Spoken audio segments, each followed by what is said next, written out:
નમસ્કાર. ભાર્ગવ જ્યોતિષ કાર્યાલયના યુટ્યુબ ચેનલમાં આપ સૌનું હાર્દિક સ્વાગત છે. આ પિતૃપક્ષ દરમિયાન શું આપના પરિવારમાં કોઈ બીમાર પડ્યું છે? આ પિતૃપક્ષ દરમિયાન આપના પરિવારમાં ઝઘડા થયા છે?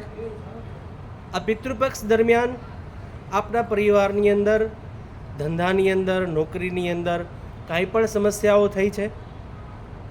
તો આ પિતૃપક્ષના સમયગાળા દરમિયાન આવી જો કોઈ સમસ્યા થઈ હોય તો આપના પરિવારમાં કોઈ પણ વ્યક્તિઓને પિતૃદોષ હોઈ શકે છે.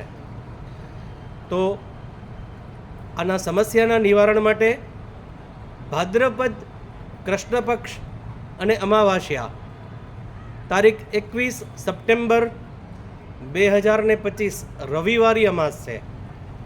આ રવિવારી અમાસના દિવસે આપ પિતૃઓની શાંતિ માટે કોઈ વિદ્વાન પંડિતો પાસે કોઈ પણ પિતૃ કાર્ય કરાવો અથવા ગ્રહ શાંતિ યજ્ઞ કરાવો.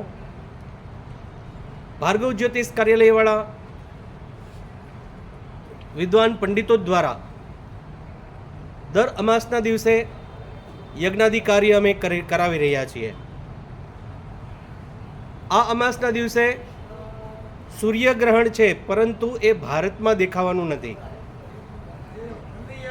એટલે એ સૂર્યગ્રહણ કોઈ પાળવાનો નિયમો પાળવાના નથી. તો આ ભાદ્રપદની અમાસના દિવસે આપના પિતૃઓની શાંતિ માટે બ્રાહ્મણોને ભોજન કરાવી શકો, બ્રાહ્મણો દ્વારા તર્પણ વિધિ કરાવી શકશો, બ્રાહ્મણો દ્વારા કોઈ પણ પિતૃ કાર્ય આ દિવસે કરવાથી, અને અમાવાસ્યાના દિવસે ખાસ શક્ય હોય તેટલું પુણ્યના કાર્યો કરવા.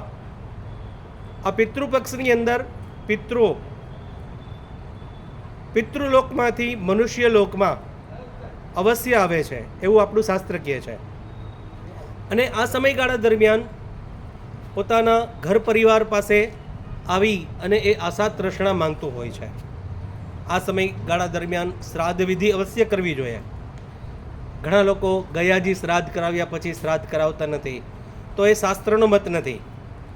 તો શાસ્ત્રના મત અનુસાર આપે શ્રાદ્ધ પક્ષની અંદર જો એક પણ શ્રાદ્ધ કર્યું ન હોય તો સર્વપિતૃ અમાસના દિવસે પણ આપ શ્રાદ્ધ કરી શકો છો. શ્રાદ્ધ કરવા માટે શાસ્ત્ર બતાવે છે કે શ્રેષ્ઠ બ્રાહ્મણો દ્વારા ત્રપિંડી, તર્પણ વિધિ, કોઈ પણ પિતૃ કાર્ય આપ કરાવી શકો.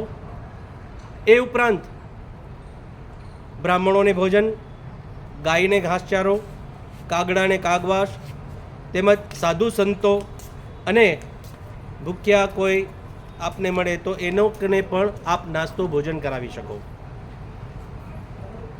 આ સમયગાળા દરમિયાન અમાસના દિવસે આપ બ્રાહ્મણને ભોજન કરાવો તો એ ભોજન કરાવતા સમયે કોઈ પણ બીજી વિશેષ ચર્ચાઓ કરવી નહીં. બ્રાહ્મણો ભોજન કરી લે ત્યારબાદ એમને વસ્ત્રદાન અવશ્ય કરવું, ધોતી ઉપરનું, અને સાથે જનોઈ આપવી. શ્રાદ્ધના દિવસે ખીર અવશ્ય બનાવવી, કારણ કે પિતૃઓને ખીર અતિ પસંદ છે.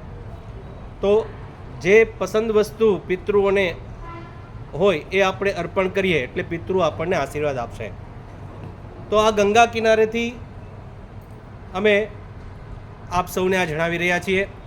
મા ગંગાજીને પ્રાર્થના કરીએ, સર્વે ભવન્તુ સુખિના, સર્વે સંતુ નિરામયા, સર્વે ભદ્રાણી પશ્યન્તુ, મા કશ્ચિત દુઃખ ભાગ ભવેત.